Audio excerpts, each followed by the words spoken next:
I'm Keith Gillespie, you're watching Mariners TV. So Lee, first of all, welcome back to the club. Can you sort of sum up your excitement about being back here?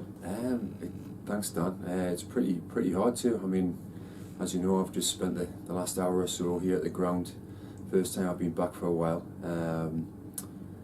Spoke to Gary. Obviously knew Gary as the chairman last time around when I was here, and just coming in and seeing the changes to the ground and the work that's going on. Gary's given me a bit of a tour of the new facilities on the clubhouse side of things, and it's all pretty incredible stuff, and it's only going to get better. Does that bring it home how much change has been over the last couple of years, and the ambition of the club as well? Yeah, it's been incredible. I said to you this morning that it's a fairy tale story, but I hope that it's a fairy tale that's just starting. It's just the first chapter of a fairy tale, and I like to think that I'm going to hopefully add something to the club as well, and help them to move forwards. I know when I spoke to you yesterday, you mentioned going from the Evo straight to the Northern League might be one step back to take two forward, maybe. Yeah, absolutely. It's just when you speak to Jeff and Gary and you get a fuller understanding of what the plans are for the football club, then I think you've sometimes just got to look a little bit further than 6 inches in front of your face to appreciate what the longer term benefits might be, and it almost became an easy decision for me. It was tough to obviously leave Blythe. I had a fantastic time there, and I'd like to thank everybody that has made me feel welcome at Blythe, and especially the players and the staff around the dressing room. But it's a great opportunity. It's one of those opportunities that comes along that you really can't turn down. Obviously, Blythe, you've had a good season, haven't you? Second in the league, final of the cup as well. So you must be pleased with how it went there over the season, although just missed out in the end. Yeah, it's kind of one of those bittersweet seasons, really, Dan. We've been extremely successful in a lot of ways, but ultimately not successful, if you know what I mean. We've kind of smashed all kind of records in terms of number of points in a season, number of away wins, number of clean sheets, goals against, all that kind of stuff. But ultimately, it's we didn't achieve our target, and that was to get promoted this season. So it's been a vastly important and time for me as a developing coach. I've gained a lot of experience over the 15-16 months. I'd like to think since I've spent my time at Blythe, I've become a better coach for that experience, and kind of understood the fine lines between maybe achieving your goals and not quite crossing that line, which will hold me, I think, in good stead looking forward to ahead of the challenge that I have here at South Shields. I guess the expectation that's on you at Blythe as well, that'll equip you well for what's ahead here as well. Yeah, there's always expectation at Blythe. They're very passionate, the guys behind the scenes and the fans, which is a good thing. That can sometimes cross the line at times, but that's understandable. It's football, it's an emotional game, but it's given me great experience of that side of things, and that I can use to help me do my job better, and make good decisions, and help the team progress ahead of the time here at South Shields.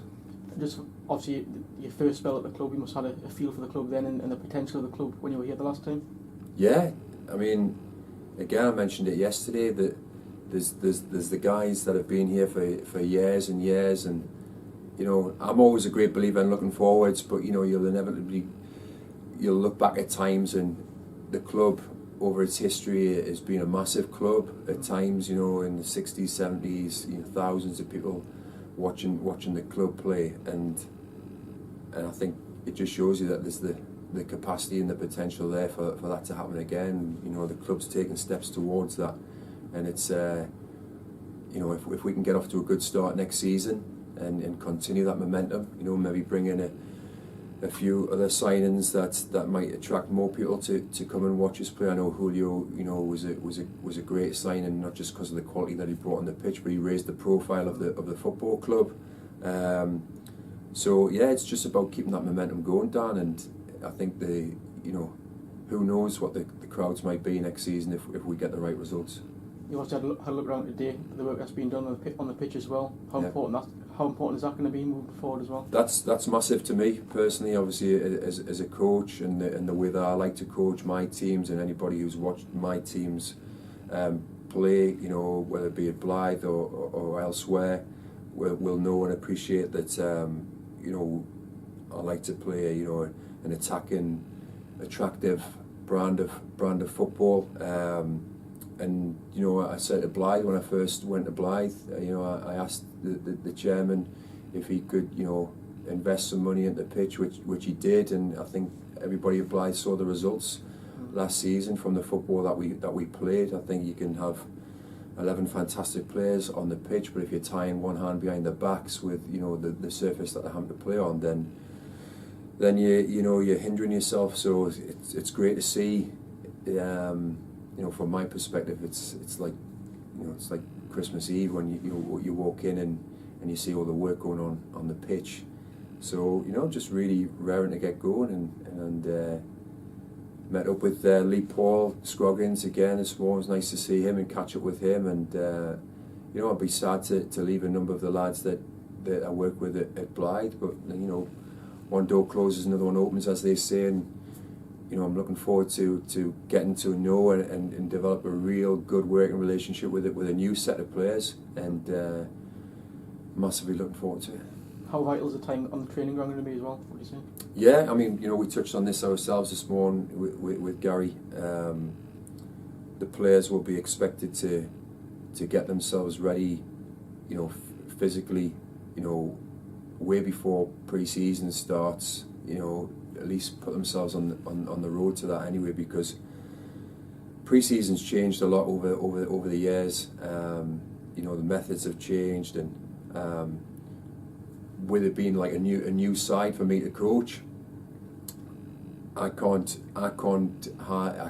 focus on the physical side of things every single session. So I'm going to have to rely on the lads to come back in decent shape, because a lot of it's going to be tactically focused, and slightly changing the way that the side plays, and really instilling the principles that I have as a coach to get them bedded down so that we hit the ground running when it comes to game number one. Just on Jeff, the chairman, you've had a couple of meetings with him. Yeah. How you found him and his ambition as well? He's an infectious guy. I've had, like you say, a couple of meetings with him. He's brilliant at putting across that vision that he has for the football club, and I think it's just that you're going to get positive energy from him, which is massive from effectively the leader of the football club. And that if things aren't quite going brilliantly all the time, which they're not going to, that he's going to be there to support you, which is massively important.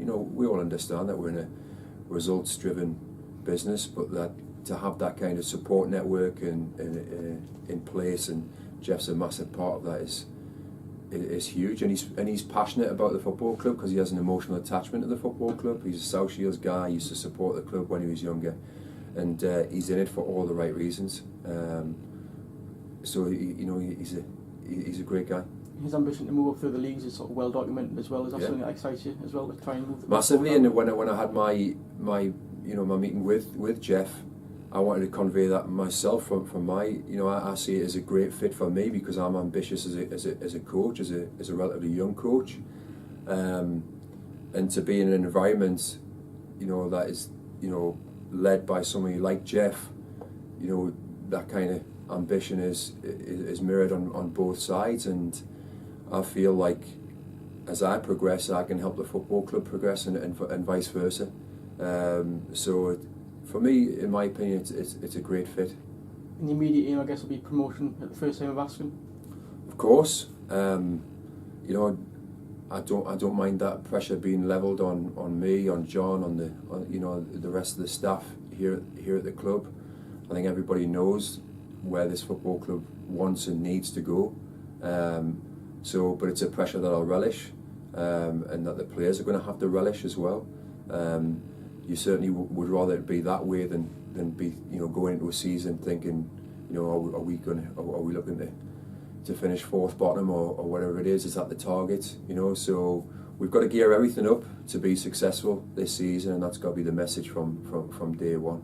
Just finally, obviously we mentioned your first spell at the club before. You're looking forward to meeting up with some familiar faces over the next few weeks? Yeah, well, it's great. It's great to see Gary again. You know, there's people at this football club that have been through the thick and the thin, and you know, and I'm just massively, you know, happy for those guys, because I know from what they've been through over the last few years. And I said to Gary, you know, a couple of times this morning, you must be pinching yourself every day with what's going on.